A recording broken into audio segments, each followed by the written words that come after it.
The night I returned from a dear friend's birthday celebration, my coat pocket still carried traces of confetti, tiny, shimmering echoes of laughter, unaware that my world was about to tilt in a quiet, irreversible way. The house greeted me with its usual hush, that familiar enveloping silence that feels less like emptiness and more like a soft blanket drawn around your shoulders. I slipped off my heels, humming a tune the band had played, something old and full of brass and warmth, and reached for my phone charging by the hallway mirror. There it was, a message. 12 words that would fold my heart in on itself. Mom, please stop coming by unannounced. We need boundaries. Please respect that. My breath caught. Another message blinked below. A voicemail. I pressed play. My son's voice, once little and light, now hurried, adult, distant, filled the space. Mom, I meant what I said in the text. It's been too much. Maya and I need some space. No more surprise visits. We'll reach out when we're ready, please. Don't make this a big deal. My name is Evelyn, 52 years old. I've spent most of my life being the dependable one, the person everyone calls when life feels too heavy, the one who shows up with soup, checks in after doctor appointments, remembers every anniversary, fixes what's broken before anyone else even notices it's cracked. And for as long as I can remember, fixing has been my love language. When my son Adrian was little, I could solve anything with a hug and a chocolate chip cookie. But somewhere along the way, hugs became awkward, and cookies were replaced by quiet text messages and polite updates. Still, I tried. I showed up. With groceries, with dinner, with help. I thought I was being thoughtful. Perhaps I was being intrusive. That realization that I might have been too much was a strange, splitting ache. I stood in the entryway, half in shadow, my reflection faint in the glass door, dropping by without asking, as if the few visits I made after their daughter was born had been violations, as if my eagerness to hold my granddaughter was some kind of trespass. But reality doesn't live in the facts. It lives in perception. Adrian had asked me to back away, and those words, polite as they were, felt like a quiet kind of exile. I placed the phone down gently, as though it might shatter, and walked toward the kitchen. The microwave clock glowed a soft green. 10:07 p.m., outside. Through the window, the light was still on at the house across the hedge. Marcus, my neighbor, lived there. A man with neatly trimmed hedges, hands that always smelled faintly of pine and varnish, and the kind of smile that lingers even when it fades from the mouth. A widower of 4 years. We never spoke of loneliness directly, but we both understood it. The porch light on his house flickered once, then steadied. Moments later, a soft knock tapped on my back door. "Just me," his voice called through the glass. "Your motion light went off. Everything okay?" I opened the door and gestured him in. "Come in. I'm fine. Or, I will be." He stepped into the kitchen, his gaze taking in my sequined dress, my trembling hands, the damp shimmer in my eyes. Marcus had this rare ability to pause, to wait without pressing for answers. From a paper bag, he pulled out a jar of honey. "The market ran out of your favorite tea," he said. "So I brought this instead. A peace offering from the bees." I smiled despite myself.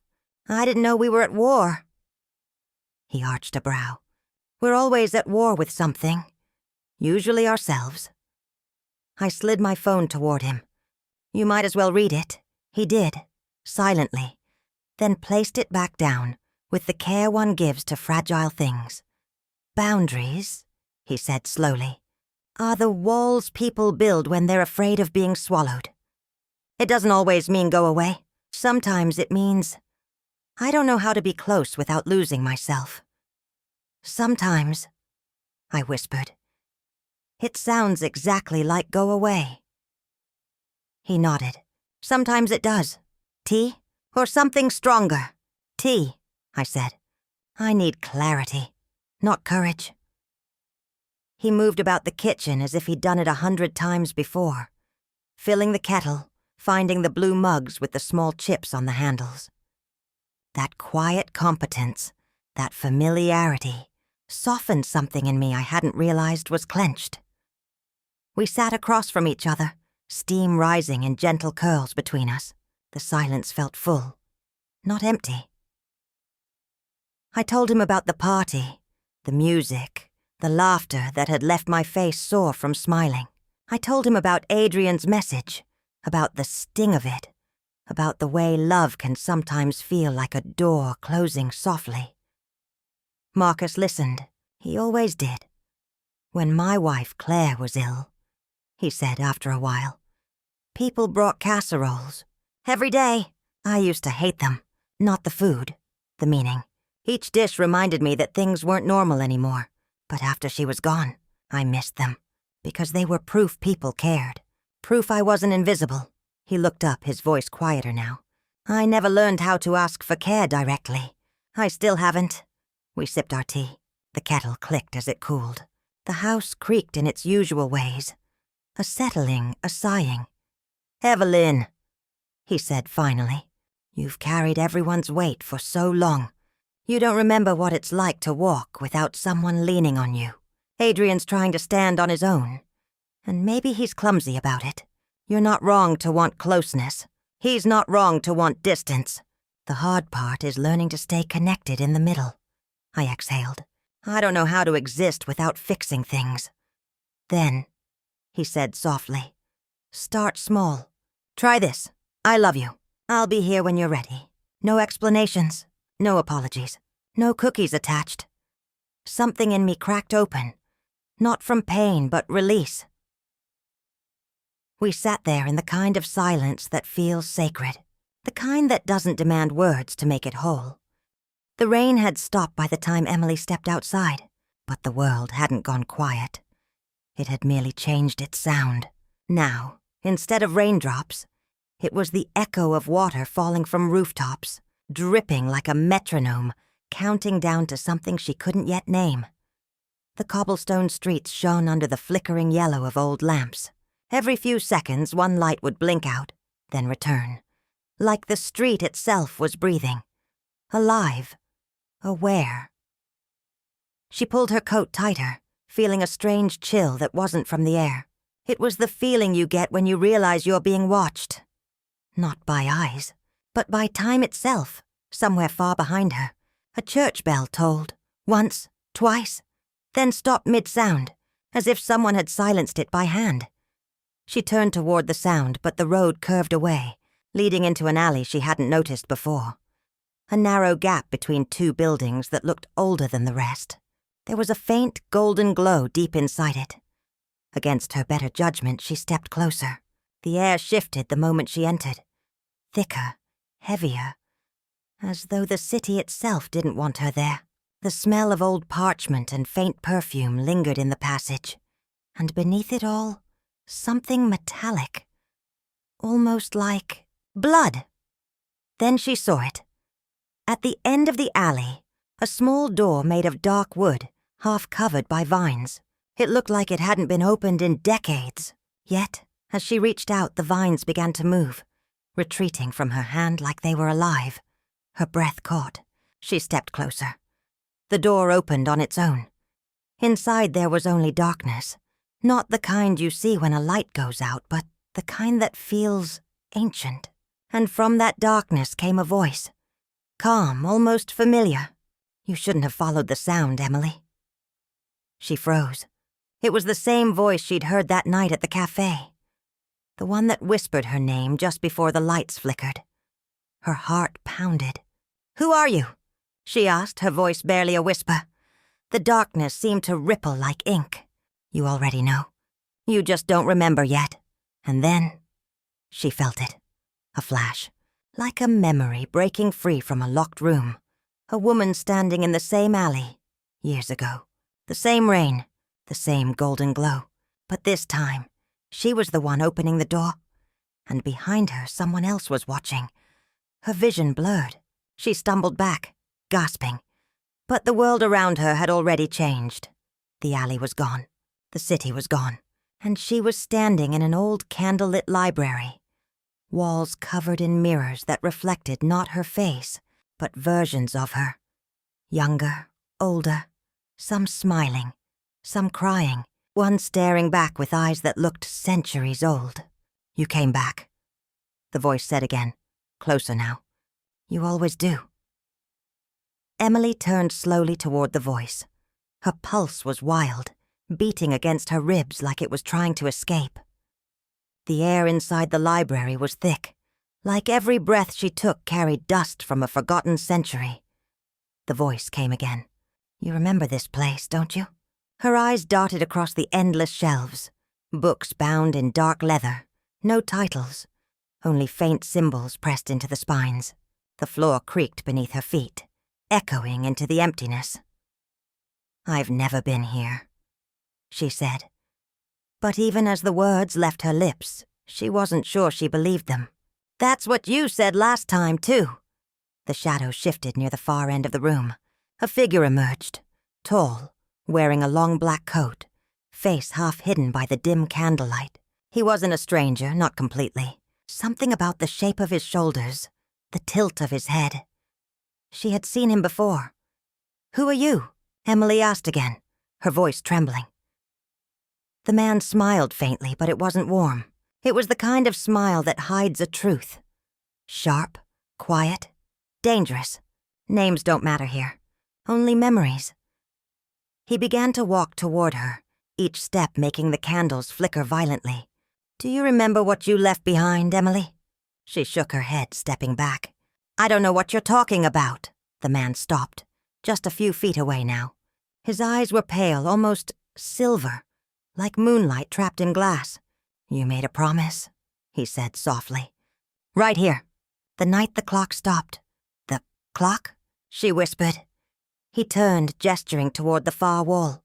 There, towering above the bookshelves, was a massive clock, its hands frozen at 11:11.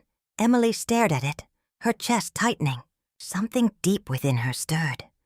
An echo, a soundless flash of another night, another storm. She saw herself standing beneath that very clock, her hands covered in ink. Or was it blood? She blinked hard, but the image didn't fade. The man watched her. "Every time the rain falls," he said, "it calls you back. You think you're living a new life, but you're only walking the same circle." She shook her head violently. "No, that's not true." "Then why do you always come back here?" The candles around them flickered again, and for a split second, the mirrors on the wall showed not reflections, but scenes. A girl running through the same alley, a door creaking open, a voice whispering her name. And then, a scream. Emily stumbled forward, clutching the edge of a table. "What is this place?" she demanded.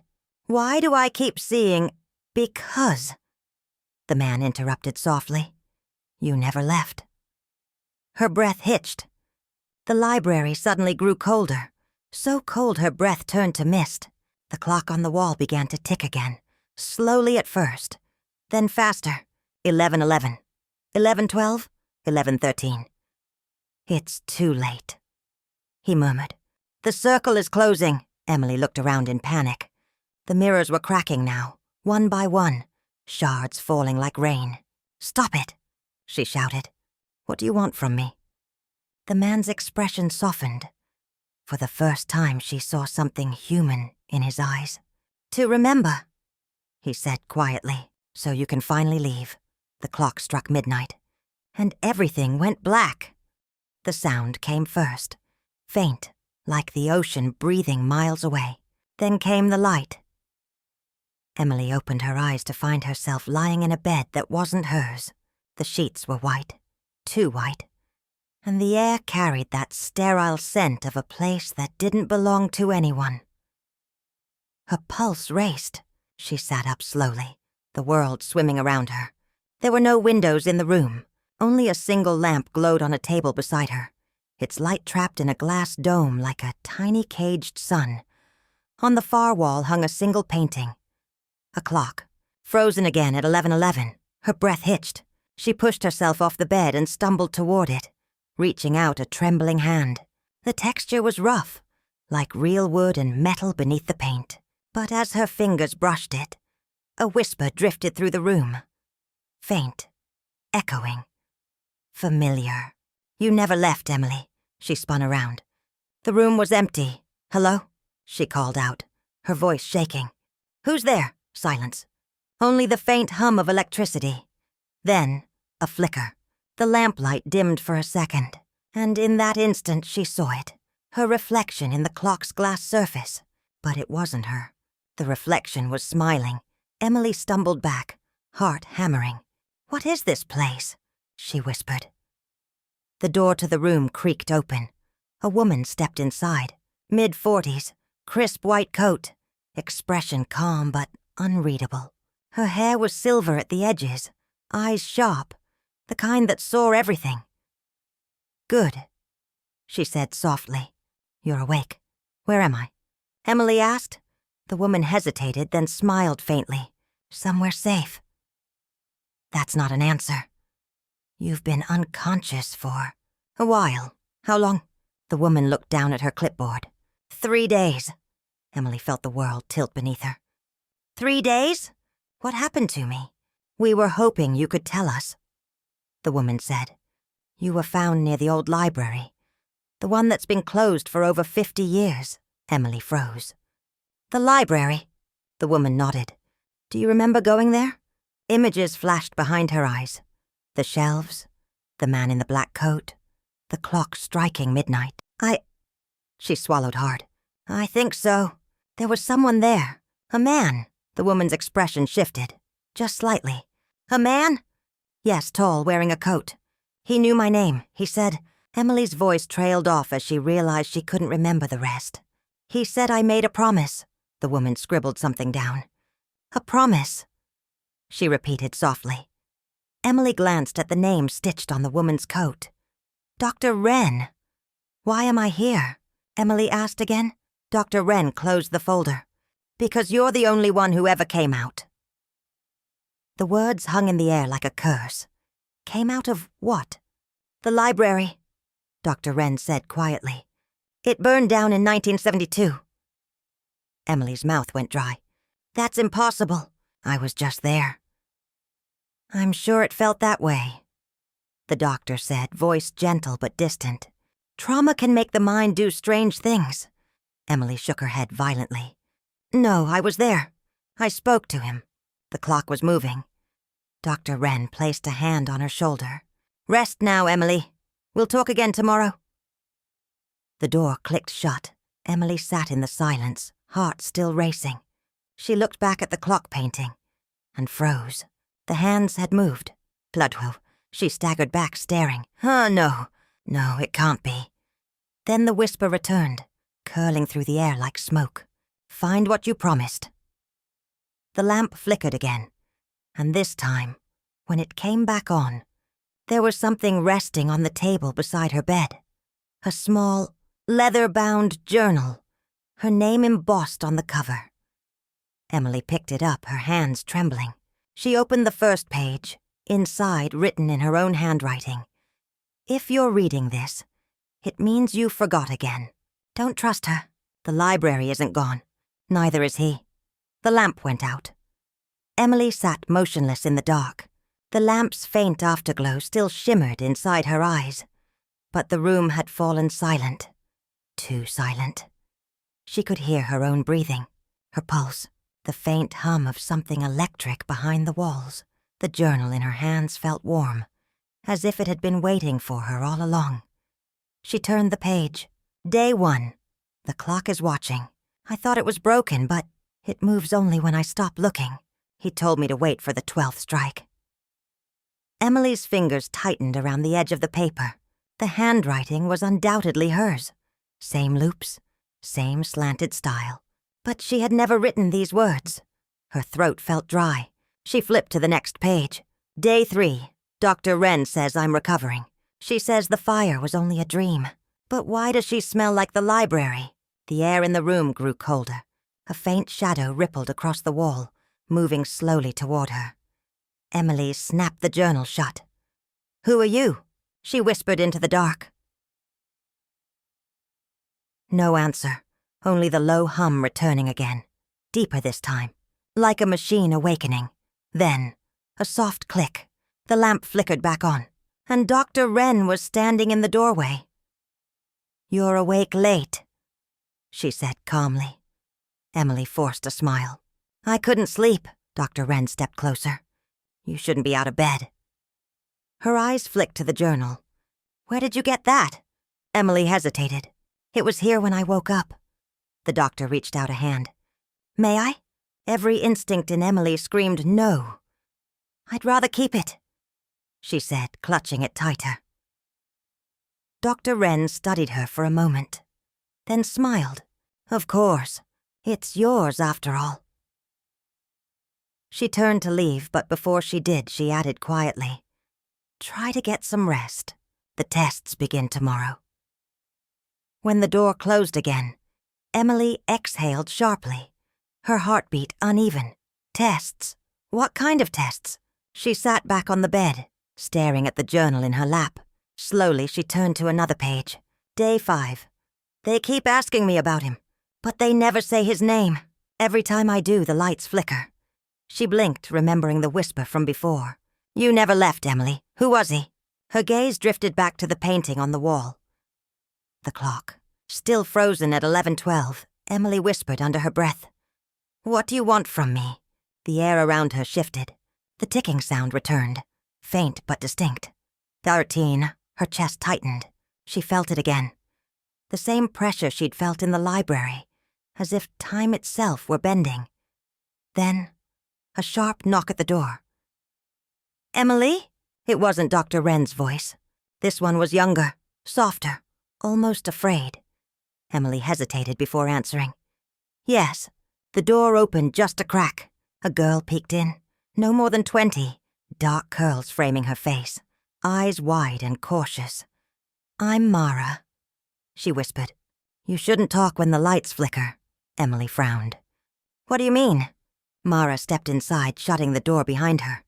"They listen through the vents." "Who?" "The ones who keep the library closed." Emily stared at her, pulse racing. "What are you talking about?"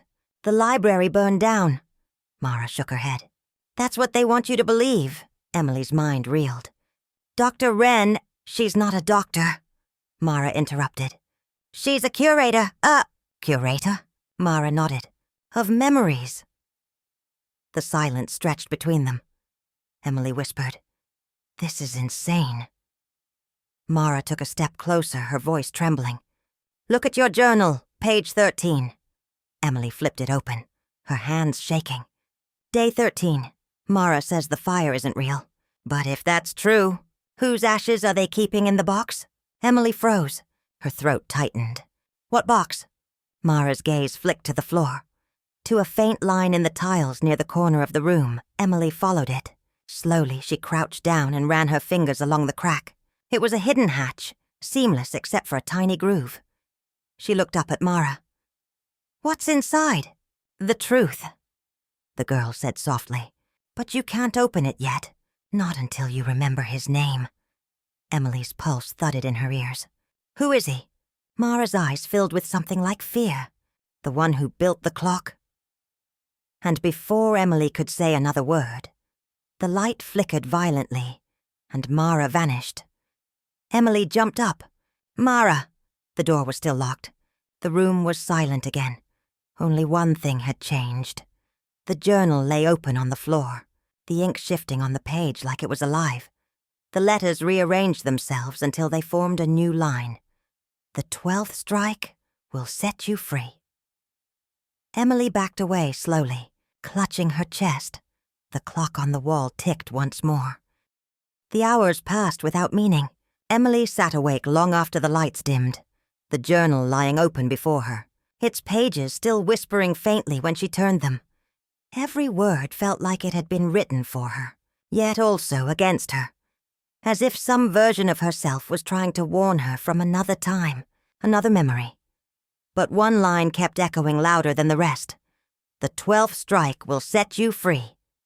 She didn't know what it meant, not yet. The soft hum behind the walls grew louder, like the pulse of a machine buried deep beneath the floor. And beneath that hum, she heard something else. Faint, rhythmic, deliberate. Tick, tick, tick. Her gaze lifted to the clock on the wall. 11:15. Every time she blinked, the hands moved again. 11:16. 11:17, Emily whispered. You're not supposed to move. But the clock didn't listen. Sometime later, she didn't know how long, the door to her room clicked open on its own. No footsteps followed, just darkness spilling through the hall like fog. She hesitated. Her instincts screamed to stay, but the voice in her head, the one that had been growing louder since she found the journal, whispered. Ago, Emily stepped into the corridor. It was narrow, lined with tall metal doors, each with a small glass window near the top. Behind some, faint shapes moved. Others remained still. The air was cold, the floor humming faintly beneath her bare feet. She glanced back once at her room, the single pool of light behind her, then moved forward. At the end of the hall, she saw a faint green glow. A sign. Archives. Restricted. She pushed the door open. Inside, the air changed. Warmer. Dustier. Rows of shelves stretched into the dark, filled not with books, but with glass jars. Each one held something small. Fragments of letters, torn photographs, locks of hair, even watches, and every single jar had a name written on its label. She stepped closer. Mara. Her fingers brushed the glass. Inside the jar, a small photograph. The same girl she'd met earlier, smiling faintly, her eyes full of life. No, Emily whispered. That's not possible. The light above flickered. Once, twice. Another row lit up ahead of her. She moved closer, heart pounding. There were more jars. Hundreds. Maybe thousands. And then she saw it. Emily Ravenwood. Her breath caught in her throat. She lifted the jar slowly. Inside was a single key. Old brass. Its surface etched with something that looked like a clock face.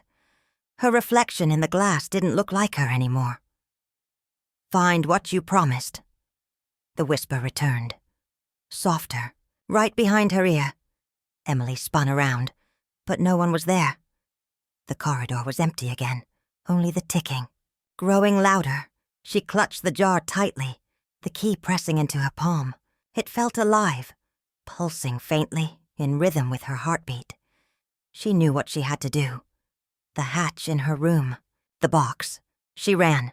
By the time she returned, the light in her room had gone completely out.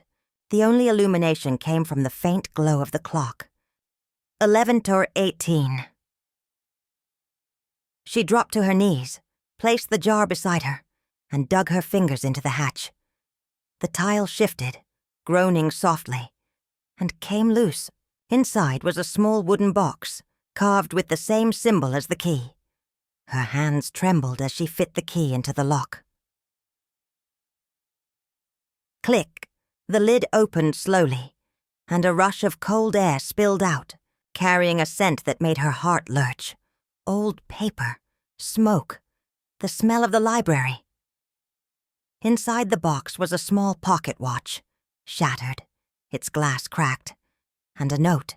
If it breaks again, we forget again. Don't let her reset the time.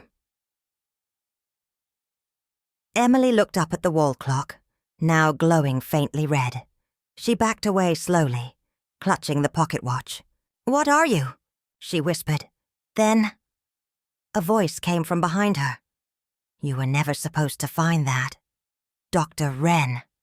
She stood in the doorway, no longer wearing her white coat. Instead, a black one, the same kind the man in the library had worn. Her eyes gleamed in the half-dark. You've been through this loop 7 times, Emily. Emily shook her head. Loop? Dr. Wren stepped closer. The clock resets at 12. Every time you remember, it starts again. The journal helps you wake up. But you always forget by the 12th strike. Emily's pulse raced. You're lying. Dr. Wren tilted her head. Am I? She reached into her pocket and pulled something out. A small, leather-bound book. Another journal, identical to Emily's. I wrote the first one for you, she said. To keep you here." Emily took a step back. "Why?" Dr. Wren smiled, faintly, sadly. "Because the world outside the 12th strike doesn't exist anymore." Emily's hands trembled. "I don't believe you." "You don't have to," Dr. Wren whispered. "You just have to choose." "Choose what?" "To stay, or to break the clock." The air around them thickened. The ticking sound grew deafening now, echoing through her bones. Emily felt it in her chest, the pull of something enormous, like time collapsing in on itself. The journal pages flapped open on their own, the words rearranging, forming a single sentence. "At 12, remember who you are." She looked down at the shattered pocket watch. The seconds hand was still moving. Her reflection in the cracked glass looked different now. Older, wiser, afraid. She whispered, "I have to finish it." And the moment she said those words, the clock on the wall began to spin violently. Faster and faster, Dr. Wren's voice cut through the noise. "You'll lose everything!" Emily closed her eyes. "Then maybe it's time." The 12th strike echoed through the room, deep, thunderous, endless, and the world shattered into light. The first real snow arrived that night. Thick, weightless flakes spiraled down, wrapping the town in a quiet so complete it felt sacred. Streetlights blurred behind curtains of white, and the sound of footsteps vanished beneath the hush. Elena sat by the window, watching the snow fall across the cafe's glass panes. She wasn't supposed to be here. This was where everything had started. The beginning of that night she kept replaying like a broken film reel in her head. The same faces, the same laughter, the same single moment that had split her life into before and after. But tonight, she had returned. Not to relive it, but to understand it. The cafe looked different now. The amber lights were dimmer. The walls held a new set of paintings, abstract swirls of blue and gold. But somehow, beneath all that, it was the same heartbeat, the same scent of roasted beans and wood polish, even the same faint hum of a record playing somewhere in the back room. She pulled her coat tighter and stared at her reflection in the glass. Behind her, people moved. Quiet murmurs, coffee cups clinking. But her reflection didn't seem to belong. It was paler, eyes hollow, almost as if she had been living between worlds too long. And maybe she had. A voice broke through her thoughts. "Didn't think I'd see you back here." She turned. It was him, same calm tone, same deep eyes that once felt like the safest place on earth, and later, the most dangerous. He took the chair opposite hers. No invitation, just the ease of someone who still thought he had the right to. "I didn't come for you," she said. "I know," he said quietly. "But you did come." The snow outside grew heavier. The wind pressed against the glass, as if the night itself was trying to listen in. Elena sighed. "Do you ever wonder?" she whispered. "What would have happened if we didn't meet that night?" He smiled faintly. Every day. There was no warmth in it. Just nostalgia, like an old scar that stopped hurting long ago but never disappeared. She reached into her bag and pulled out a folded piece of paper, yellowed and torn at the corners. The letter, the one he'd left that night before vanishing. He looked at it and said nothing. "You wrote?" she began, reading aloud in a trembling voice. "Some stories aren't meant to end. They just change chapters." Her eyes met his. "What did that mean?" He leaned back, the chair creaking. "It meant that what happened wasn't an ending. It was a beginning neither of us understood." Elena felt anger stir beneath her calm. "You destroyed everything, and you still talk like it was some kind of fate." "Fate doesn't care about destruction," he said. "It just keeps moving." The silence stretched. The cafe around them had grown emptier. Only the hum of the heater and the ticking of a wall clock filled the air. Elena looked down at the table. "I thought if I came here tonight I'd find peace," she said softly. "That maybe I could forgive. But sitting across from you, I realize I'm still haunted. He nodded, eyes distant. We all are. Then, as if on cue, the lights flickered. Once, twice, and everything in the cafe froze. The barista behind the counter stopped mid-motion. A drop of coffee hung suspended in the air. Even the snow outside, the falling flakes, were motionless, frozen mid-descent. Elena's breath caught. What's happening? He didn't answer. He just stood, his expression unreadable, and walked toward the frozen window.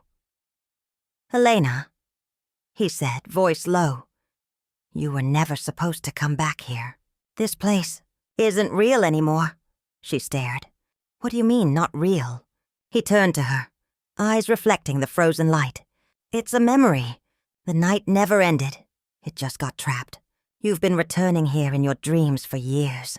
But this time, something's different. The air shimmered, and the walls of the cafe began to ripple like the surface of a disturbed lake. The paintings melted into streaks of color. The tables dissolved into mist. The sound of the morning outside her window was too ordinary to be trusted. Birds, car horns, the low hum of the city, all the noises that tell you the world is still spinning. But to Elena it felt staged, like someone had pressed play on reality just for her benefit. She stared at the paused frame on her laptop screen, her reflection, his shadow behind it, that faint smile. Her fingers hovered above the keyboard, trembling slightly. It's not real, she whispered, but even her own voice sounded like a lie. She unpaused the video. The grainy security footage flickered to life. The camera angle, wide, tilted slightly, showed the cafe from above. She could see herself sitting there years ago, a younger version of her, laughing with him, the way her hand brushed against his, the way the light hit their faces. Too vivid, too tender. And then the flicker, the lights dimming. The same moment she remembered from the night, everything stopped. But in the video, something new appeared. A third figure, someone standing at the far corner of the cafe, near the window. The shape was barely visible, cloaked in shadow, as if the darkness had a human form. Elena froze the frame, zoomed in. The shape was her, older, wearing the same coat she had on now. She felt her chest tighten. No! Her phone buzzed suddenly. The sharp vibration snapped her out of her daze. The caller ID was blocked. She hesitated, then answered. Elena, said a voice, a familiar one, low, calm, with that same tone that could both comfort and unsettle her. It was him. Don't hang up, he said. You're not supposed to see that yet. Her heart pounded. Who are you? What do you mean yet? There was a pause. She could hear faint static, like wind moving through old wires. You think this is over because you woke up, he said. But you didn't wake up, Elena. You shifted. The memory just moved forward. She stood from the chair, the room spinning. That's impossible. You're not real. You're everything you refuse to remember, he said softly. The call ended. The screen went black, and then the lights in her apartment flickered. The same way they had in the cafe, she felt a sudden chill spread across her skin. Every electronic device around her, her laptop, her phone, even the small clock by the window, blinked once, then displayed the same time. 11, the same time as that night. Elena stumbled backward, clutching the wall for balance. No, I can't still be in it. I can't. Her reflection in the window looked at her, but didn't move when she did. It smiled. Then, with a faint whisper that seemed to come from inside her mind, it spoke. Do you want to remember what really happened? The room dissolved. She was back in the cafe, the snow falling outside, the hum of the old record, the smell of roasted beans and rain-soaked wood. Her breath caught in her throat. No, not again. But everything was slightly off this time. The air was too heavy, the light too dim. And there, across the room, sat him. Except it wasn't him. Not exactly. His face was softer, his eyes clearer, his presence warmer. Do you know who I am now? he asked gently. Elena took a step closer, her voice trembling. You look like him, but you're not. He smiled faintly. You created me. She frowned. What are you talking about? When you lost him that night, he said, you refused to let go. Your grief was so strong that your mind built a memory around him. A perfect reconstruction of your last moment together. Every night since then, you've been returning here, trying to rewrite it, trying to change what happened. Her heart pounded. Then where's the real him? The man's expression darkened. Gone. He died that night, Elena. The accident on the bridge. The one you blamed yourself for. You were driving. Her knees weakened. No! You've spent years trapped between acceptance and denial. Every time you came close to remembering, your mind rebuilt the cafe. It became your prison and your refuge. Tears welled in her eyes. So you're saying all this is in my head? He nodded. Every snowflake, every whisper, even me. I'm the echo of what you couldn't let die. She sank into a chair, trembling. Then why am I seeing it now? Why is everything collapsing? Because you're finally ready, he said softly. Ready to forgive yourself. Outside, the snow began to fall faster. No longer gentle, but in wild spirals that glowed faintly, as if the whole world was unraveling into light. He walked closer, kneeling before her. It's time to let go, Elena. You don't need me anymore. She shook her head. I can't. I don't know who I am without this. You'll find out, he said. The real world is waiting. He reached out his hand. She hesitated. For years she had clung to this illusion. To him. Because the truth was unbearable. But now, looking into his fading eyes, she realized the truth was the only way out. She took his hand. And in that moment, the cafe began to dissolve completely. The lights flared. The walls turned to dust. And the record stopped. Everything faded, except the warmth of his hand in hers. Then even that was gone. When Elena opened her eyes, she was lying in a hospital bed. A nurse's voice called out softly, "She's awake!" Her head throbbed. The world came back slowly. The beeping of a heart monitor, the faint scent of antiseptic, the dull gray light of dawn. A doctor approached. You've been in a coma for nearly 2 years, he said gently. A car accident. You were lucky. Elena blinked, tears streaming silently down her cheeks. She remembered the rain, the bridge, the headlights, and him, laughing beside her before everything went dark. She looked toward the window. The city outside was alive, noisy, real. No snow, no cafe, just life. For the first time in years, she breathed in the air of the living world, and it didn't hurt. And when she closed her eyes again, she didn't see the cafe. She saw sunlight. A whisper lingered faintly in her mind, not haunting but tender. Some stories don't end. They just change chapters, she smiled. And this time, she let the memory fade. The hospital smelled of rain again.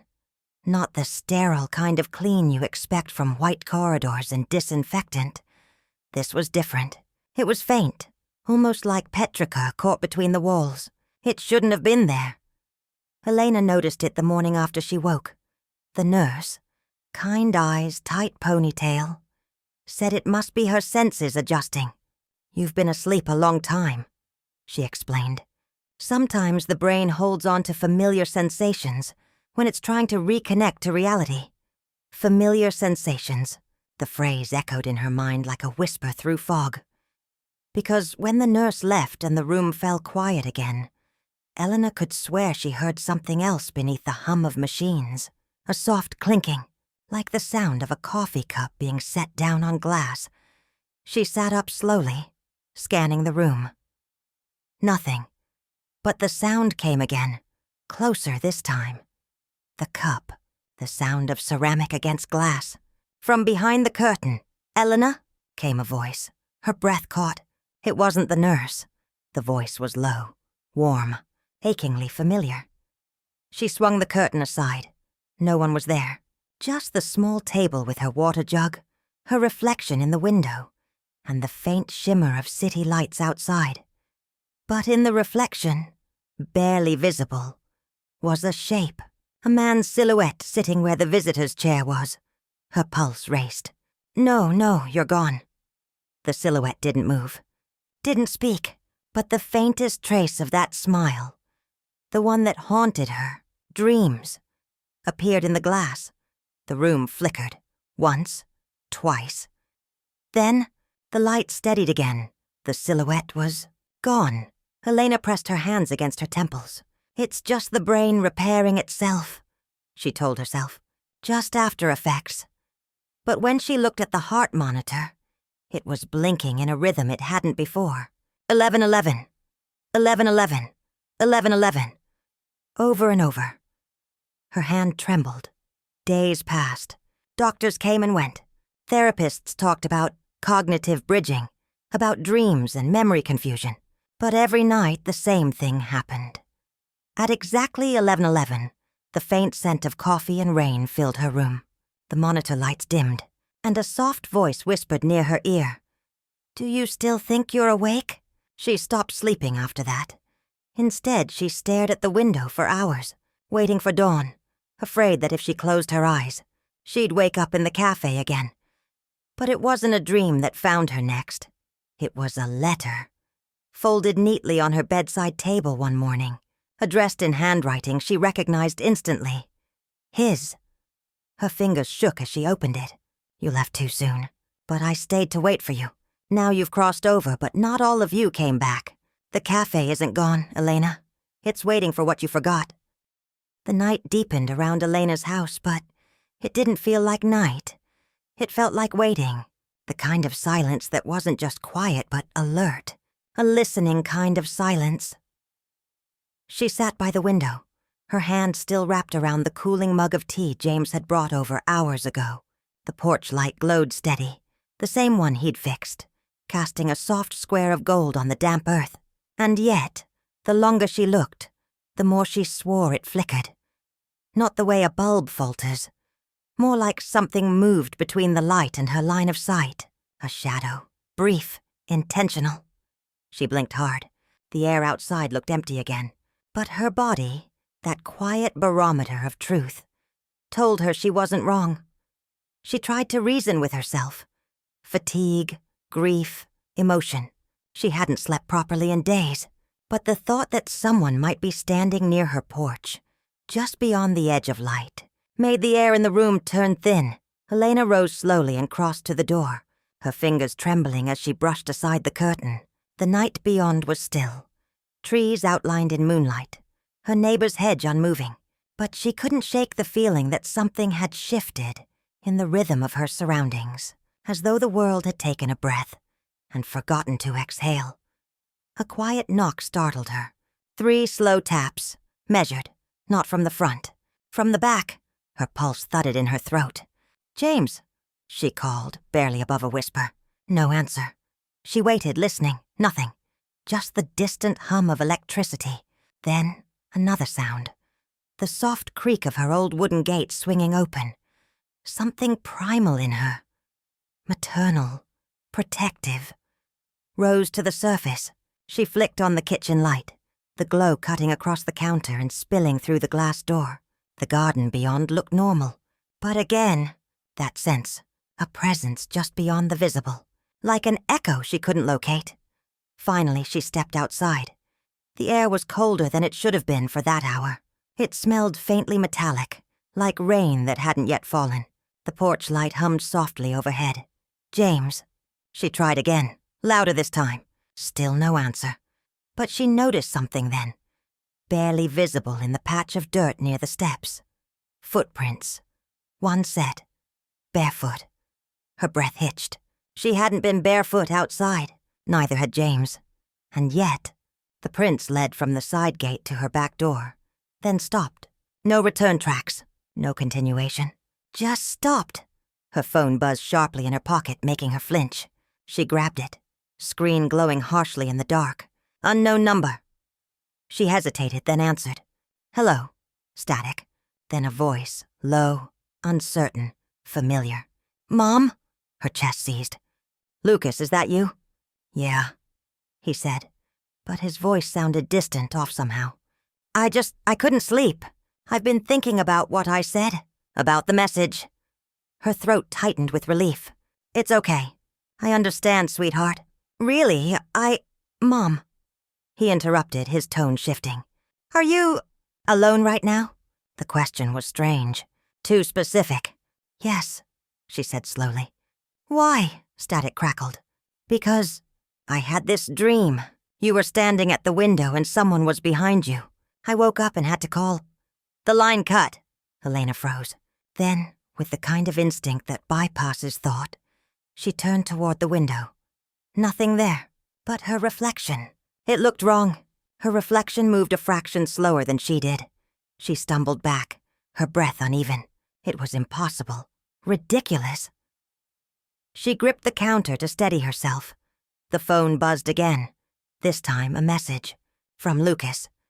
But not the same number she'd just spoken to. Her real conversation thread with him lit up. "Mom just wanted to say goodnight. Love you. Talk tomorrow." Her stomach dropped. The previous call. Who had she been talking to? She sat down slowly, mind spinning. Had it all been in her head? Was this exhaustion warping her perception? She tried to rationalize, to find footing in logic, but every explanation sounded like something she was forcing herself to believe. Then, a sound behind her. The teacup on the counter shifted. Just a small scrape. But she knew she hadn't touched it. Elena's heart pounded so hard it made her vision pulse. She turned. Nothing there. But in the reflection of the window, she thought. No, she felt. The faint outline of someone standing in the hallway behind her. She spun around. Empty. Her breath came in shallow bursts. She whispered, almost pleading, "Stop, please stop." Silence. Then a faint creak, like the floorboard outside her bedroom shifting under weight. She stood frozen for what felt like hours, until the house settled again, until her rational mind regained just enough control to move. She locked every door, every window, then returned to her room with trembling hands. The phone lay on the nightstand, the last message still glowing softly. "Love you. Talk tomorrow." She placed her palm over it, whispering, "I love you too." For a while the house seemed calm again, but when she finally lay down, her eyes half closed, she heard something new. From the porch. The light flickered once, twice, and then went out. Darkness swallowed the room, and in that darkness, faint but real, came the sound of bare feet on wooden steps. The night deepened into something that didn't quite feel real. The streets outside were empty, yet you could feel a kind of movement, the kind that happens just outside your field of vision. Too subtle to see, but heavy enough to sense. Ava sat by the window, her reflection looking back at her. But something was wrong. The reflection wasn't quite in sync. When she blinked, it delayed. Just for a fraction of a second, but enough to make her stomach twist. She stood up quickly, backing away from the glass. She didn't know why she felt like she was being watched. The apartment was silent, except for the faint hum of the refrigerator. She turned on the small desk lamp near her, but the light flickered before stabilizing. Her phone buzzed once, screen lighting up. "Unknown number. Don't look behind you." Her breath caught. She froze. A chill ran from the base of her neck to her fingertips. Slowly she turned, half expecting someone to be there. But the room was empty. She grabbed the phone and tried calling back. The number didn't exist. Her heart pounded so hard it echoed in her ears. It couldn't be a prank. No one even knew her new number. No one except the therapist who had moved her here after the incident. The word still felt heavy in her mind, like a stone she couldn't swallow. The therapist had told her to write about her experiences, to let the nightmares out of her head. But what if the nightmares weren't hers? What if something was using her memories? She opened her journal. The last page she'd written the night before read, "The shadow in the doorway spoke my name tonight." It sounded like me. She hadn't written that. She knew her handwriting, and this was slightly off, almost like someone imitating it. She backed away, breath shaky, the room pressing in around her. The shadows on the walls seemed thicker, heavier. She looked at her reflection again. The delay was gone now, but this time, it was smiling, and she wasn't. The lamp flickered again, dimmed, then went out. Total darkness swallowed the room. A faint whisper came from somewhere close, impossibly close. "I told you not to look." Ava's hands trembled in the dark, the phone screen her only source of light now. The faint glow illuminated fragments. The edge of her desk, the journal lying open, and her own reflection in the glass. But she couldn't tell if the reflection was hers anymore. It was smiling faintly, even though her lips were still. She pressed the screen to her chest, listening. Nothing. No wind outside. No creak of wood or pipes. Just the silence. The kind that doesn't feel empty, but watchful. She took a deep breath and whispered, "Who's there?" The question came out thin, brittle. No reply.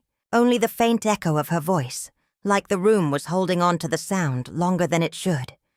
She reached for the lamp switch again. Click. Nothing. She could feel something shift behind her, a faint displacement of air like someone moving quietly. She turned fast, light flashing across the mirror again. This time the reflection was gone entirely. Her body froze. The mirror now showed the room, empty. But she was still standing right there. Her mind split into two directions. One part screaming at her to run, the other whispering, "No, stay still. It's watching how you react." Then came the knock, soft, slow, 3 times, from the inside of the mirror. She stumbled back, the phone slipping from her grip. The light spun wildly as it fell, landing screen up and casting the faintest glow upward. A shadow moved across the ceiling, wrong in shape, almost human, but stretched. Her breathing became shallow, faster. Her thoughts tangled, every rational thread collapsing under the weight of confusion. Then her phone vibrated again. A message appeared on the cracked screen. "Do you remember the night at the lake?" Her chest tightened. The night at the lake, the one she'd tried to erase, the one no one should have known about. She typed quickly, hands shaking. "Who is this?" The reply came before she could blink. "You left me there." Her throat went dry. She felt dizzy, the world spinning. That wasn't possible. The lake wasn't real. It was part of her therapy, something her therapist told her to imagine, to process her trauma. But this was different. The air grew colder. She could see her breath now. The window fogged, and slowly letters began to form on the glass, drawn from the inside. "Hello." Ava, her mind, fractured into silence. Every instinct screamed to flee, but her legs wouldn't move. She was locked between what was real and what wasn't. The whisper came again, right next to her ear this time. "It's your turn to remember," the reflection returned. Only this time it wasn't alone. There was another figure standing behind it. Behind her, tall, dark, still as stone. And then, in one motion, her reflection smiled wider than humanly possible, and raised its hand. So did the figure behind her. Ava couldn't move. The air had thickened, like she was standing underwater, every breath slow and painful. The reflection's grin stayed frozen, stretching too wide, almost taunting her. Then suddenly, it blinked. Her knees weakened. The reflection blinked first. That shouldn't have been possible. The figure behind her in the mirror began to fade, its edges dissolving like smoke, until all that remained was its outline, pulsing faintly in rhythm with her heartbeat. Then she noticed something. The outline wasn't in the mirror anymore. It was behind her. Her body went cold. She turned. Fast. Nothing. The room was empty again. But the journal on her desk was open now. She hadn't touched it. And on the page, in thick, uneven writing, were the words, "The lake remembers everything." Her heart dropped. That phrase, she'd heard it before. Not in real life, but in her dreams. In those strange, blurred dreams, she used to wake from shaking, unable to recall what she'd seen, but knowing it wasn't just imagination. She picked up the pen lying beside the journal, almost as if her hand moved on its own, the pen's tip pressed to the page, and before she could stop herself, words began to flow. You weren't supposed to look back. She dropped the pen instantly. Her pulse roared in her ears. What is happening? She whispered. The lights flickered once, twice. Then a faint sound began to seep into the room. It wasn't coming from anywhere specific, it was everywhere. Like the walls themselves were whispering, a low murmur. Dozens of overlapping voices, male, female, young, old. Their words were indistinguishable, tangled in echoes. But one phrase kept surfacing through the chaos, again and again. You left us. Her eyes filled with tears. She didn't understand. Who were they? What had she done? She reached for her phone again, desperate for light, for connection. Anything real. But the screen was black now, glowing faintly with static, like an old television. And then an image appeared. A lake, the moon reflected in its still surface, and her, standing on the shore, barefoot, her hands covered in mud. She dropped the phone, stumbling back until her spine hit the wall. No, she whispered. That's not me. That's not real. The whispers grew louder. One voice rose above the rest, close and familiar. So familiar that it felt like it came from inside her head. Ava, it said softly. We tried to wake you, but you keep rewriting the story. She covered her ears, shaking her head. Stop, please. The mirror cracked. A sharp, violent sound. A line split across it like lightning, branching outward, fracturing her reflection into a dozen broken versions of herself, all staring back with different expressions. One was crying, one was laughing, one was mouthing the words. He never forgave you. Ava pressed her back to the wall, trying to steady her breathing. Her thoughts twisted, fragments of memories bleeding together. A storm, a scream, cold water rushing around her ankles, someone's hand slipping out of hers. And then, the silence. Her therapist had told her once, trauma has a way of hiding itself until it feels safe to be seen. But this didn't feel like memory resurfacing. It felt like memory taking revenge. The lights died completely this time, and in that pitch-black space, she heard footsteps behind her, slow, measured, getting closer. Her voice trembled as she said, Who are you? The answer came not in words, but in a low, drawn-out breath at her ear, so close it made her skin crawl. Then a whisper, You already know.